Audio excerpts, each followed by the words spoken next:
আজকের তোমাদেরকে যেসব ভিডিওগুলো দেখাবো সেটা হচ্ছে টাইলসের কীরকম আমরা ডিজাইন করতে চলেছি বা কীরকম ডিজাইন করেছি তোমাদেরকে দেখাবো। যাই হোক, আগের দিন তো তোমাদেরকে দেখিয়েছি যে পিলিয়ারে কিভাবে আমরা ডিজাইন দিয়েছি, তোমাদেরকে দেখিয়েছি। যাই হোক, আজকে তোমাদেরকে দেখাবো যে পিলিয়ারগুলো আমরা সব কমপ্লিট করে ফেলেছি।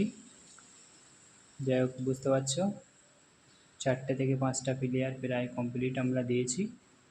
এটা 1, ওই একটা 2, 3, একটা 4 আর ওই যে একটা 5। যাই হোক, 5টা পিলিয়ার আমরা কমপ্লিট দিয়েছি। দেওয়ার পরে আরও দুটো ছোট পিলিয়ার আছে, তোমাদেরকে দেখাবো। ওই যে ছোট পিলিয়ারগুলো, এগুলো কিছুটা কাজ বাকি আছে, তোমাদেরকে দেখাই। এই যে দুটো পিলিয়ার যাই হোক বাকি আছে এখনও। আর সাইডের যে ডিজাইনগুলো বর্ডার দিয়ে করেছি সেগুলো কাজ কমপ্লিট।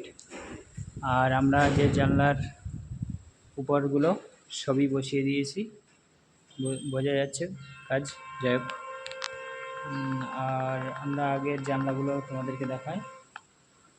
একটা তাক, এটা মসজিদের ভিতরে, যাই হোক অনেক কিছু রাখার জন্য। বুঝতে পারছো, জানলাগুলো প্রায় কাজ কমপ্লিট।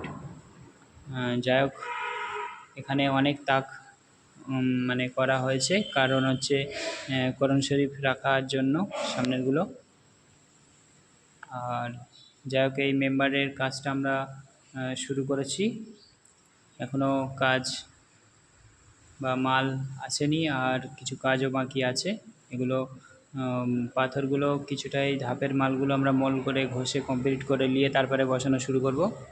এখনও মানে বসানো শুরু করিনি আর কি। যাই হোক, এদিকে কাজও প্রায় কমপ্লিট হয়ে গিয়েছে, নিচে মানে সাইডগুলো, এই জানলাগুলো কাজ কমপ্লিট। যাই হোক, আর যেসব কাজগুলো বাকি আছে তোমাদেরকে দেখাই। সেটা হচ্ছে আর্চ, এই যে সামনে যে আর্চটা দেখতে পাচ্ছ, এই আর্চের কাজটা এখনও বাকি আছে। আর এই সিঁড়িটা, যাই হোক এই কাজগুলো হলে কাজটা অনেকটাই, ভিতরে কাজটা কমপ্লিট। তারপরে রং পুট্টি, এখনও অনেক কাজ বাকি আছে। যাই হোক, আমাদের টাইলসের কাজটা তোমাদেরকে দেখালাম।